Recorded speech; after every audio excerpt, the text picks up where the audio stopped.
And guys, hello, good evening. Ngayon guys, dahil year 2025 na, sabi natin hindi na tayo order at hindi na hindi na tayo mag-order para wala na tayong parcel na darating. Charot.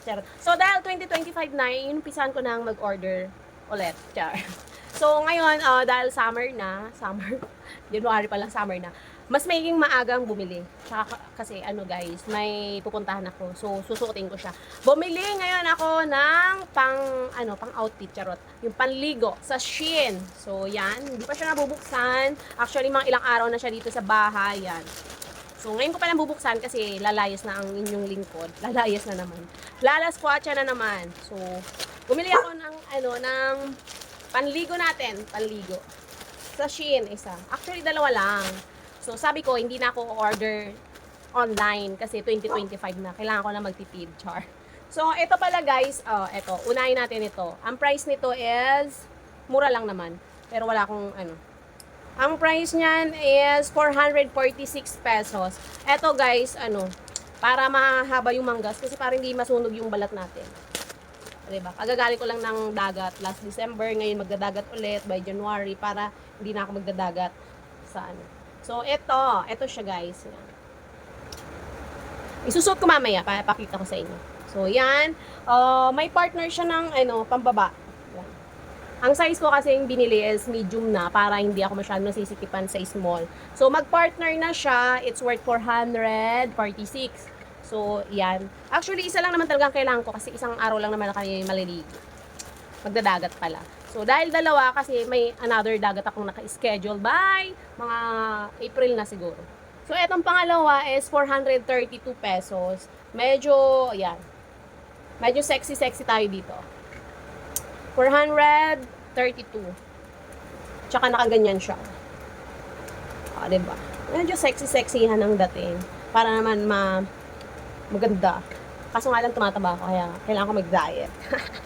Yun lang guys. Ay, hindi pa pala. Actually, may binili naman akong iba pa. Meron akong dahil reklamo yung asawa ko na yung lababo namin is wala nga masyadong maraming rack. So, eto, binili ko naman siya sa Lazada. Bahala na siyang mag-assemble nito kasi tinatamad ako mag-assemble. Pero kaya masyadong nag-assemble. So, lagayan ng mga condiments kung ano-ano man. Pero, kung ano-ano pa. Ano-ano man. Ang price nito guys is nasa 800 pesos ito. 800 pesos. Bahala na siya mag-unbox. Sana pag bukas wala siyang pasok. So, i-unbox niya bukas and then i-assemble niya. Yan. Pangalawang deliver 'yon ngayong 2025. Pangalawa pa lang. May pangatlo pa, wait lang. Eto pangatlo kasi magpapalit ako ng 12 pieces na ano ba 'to?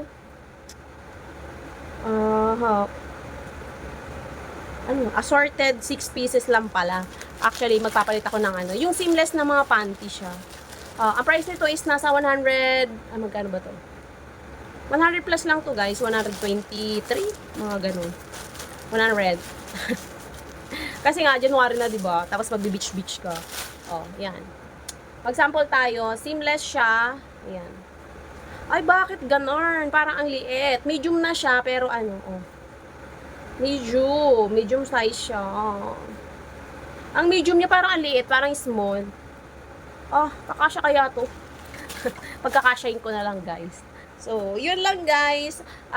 Kayo, ano yung unang na-order nyo online? Diba? January na. So, yung New Year's resolution natin ay hindi na tayo bibili or magsha-shopping online. Ito, naumpisa na naman ang inyong lingkod. Ayan. So, kayo, anong nabili nyo? So, sa akin naman kasi gusto ko, personal use. At saka yung improvement sa bahay. Yun lang. Thank you for watching. I-share nyo din kung ano yung unang binili nyo online. Yan. Yung alam ko dyan, yung maraming nakasave sa kanilang cart. Yun. So, yun lang guys. Thank you for watching. Ang gulo-gulo ng aking doggy. Kaya, So, thank you for watching, guys. See you on my next vlog. Bye!